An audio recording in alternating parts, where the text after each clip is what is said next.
Hello guys! For today's video, reunion pala ngayon ng Asuncion Cabrera Losada at ito ay ginanap sa Bayabas Gymnasium.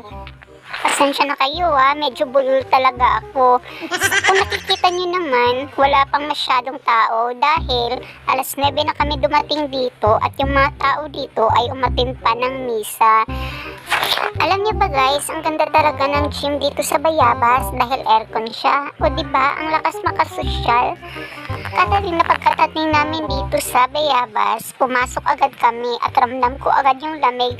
Yan pala guys yung mga pangalan ng mga, kung nakikita nyo, yun yung mga pangalan ng naging asawa ni Asuncion. At nabilong kami sa family tree ng first wife na si Juliana Luna. Anim pala na kulay guys dito sa reunion. Bawat pamilya, bawat naging asawa ni Asuncion, iba yung kulay. Ayan guys, kasama ko pala si German. Feeling naman niya, pamilya na siya. Feeling naman niya, asawa ko na siya. Joke lang po. Minsan nakakatuwa din naman si German dahil mahaba yung pasensya niya. Kahit asot puso kami, lagi rin naman kaming nagkakabate at medyo pasensyoso talaga siya. Alam niyo ba guys, nung binigay sa kanya yung uniform, kinabukasan pa yung reunion. Nung sinukat niya, aba, hindi na hinubad. Excited agad siya. Sakto kasi sa kanya yung sukat at saka komportable siya. Ayan, nagsisimula na palang dumami yung mga nagsisidatingan kasi yung pamilya ko nagsisidatingan na rin. At saka kailangan mong mag-attendance at magbayad ng 20 pesos para sa entry ng raffle draw mamaya.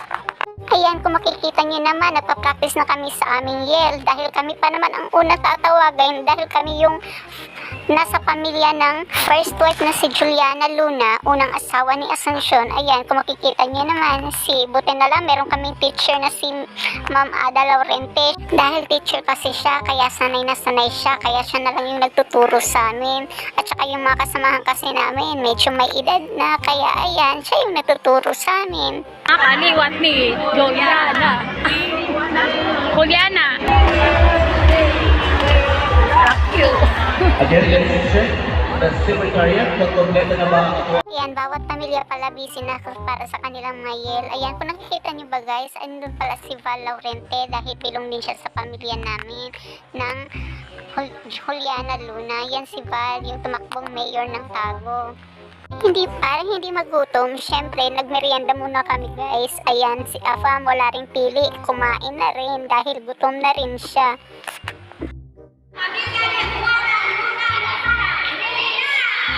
Alright, jangan sedang go.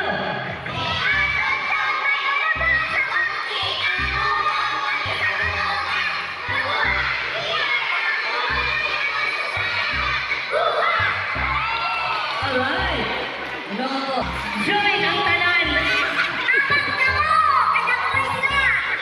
Ano ini? Ilaban.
Ayan, nadaanan ko na pala tong lechon. Binulungan na ako ng lechon na kainin ko na daw siya. Kaya pumunta na ako ng table at binulungan ko na yung MC na kumain na kami dahil gutom na kami. Kaya ito, nagpipray na nga kami.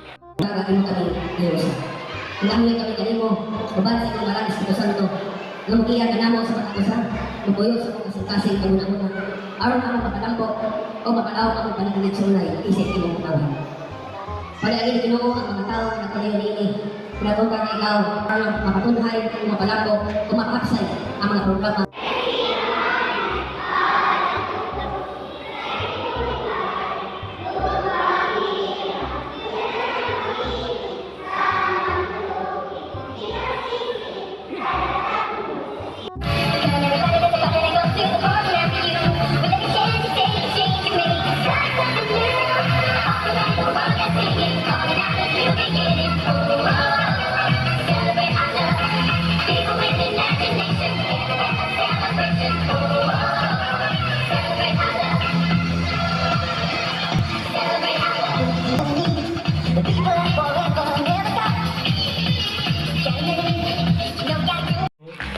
Ayan pala guys, dapat sa bawat pamilya, sa bawat naging asawa ni Asuncion, dapat merong isang representative na magsalaysay sa kanyang family tree.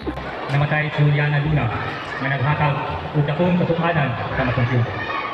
Apan paglabay sa hambot sa panahon, nabihag na sa kaniya sa ikaduha ka dalaga si Juana Luna.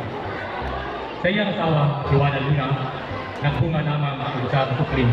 Ito na pala guys ang aming inaantay na si Tatay Gobernador Ayek Pimentel dahil magbibigay siya ng speech dito sa aming family reunion. Ayan pala guys, pinatayo na kaming lahat. Una muna ang green na color para makipagkamayan at makipagkilala sa mga family namin. O, ayan. Relative namin dahil hindi naman talaga namin kilala ang isa't isa. Sa laki ba naman ng pamilya at family tree, hindi talaga namin kilala guys. Lalo na yung mga medyo matatanda na, yung iba medyo bata-bata pa. At mga tuwing family reunion, hindi rin nakaka-attend kaya hindi talaga namin kilala ang isa't isa. Tuwang-tuwa din si German. Akala naman niya, isa siyang Filipino citizen kaya relatives na rin siya. At ayan, syempre, bago umalis si Gobernador, picture-picture muna, nakikisali na rin kami. Sa pagkakataon pala yan guys, lumabas muna kami dahil yung mga lalaking yan nauuhaw at gustong uminom ng beer. Pati naman si Afam, uhaw na uhaw din at paborito pa naman niya ang Red Horse kaya nakiinom na rin siya at saka meeting pa naman nila dahil nag-elect sila ng bagong officers. Ayan, dito lang muna ako. Thanks for watching.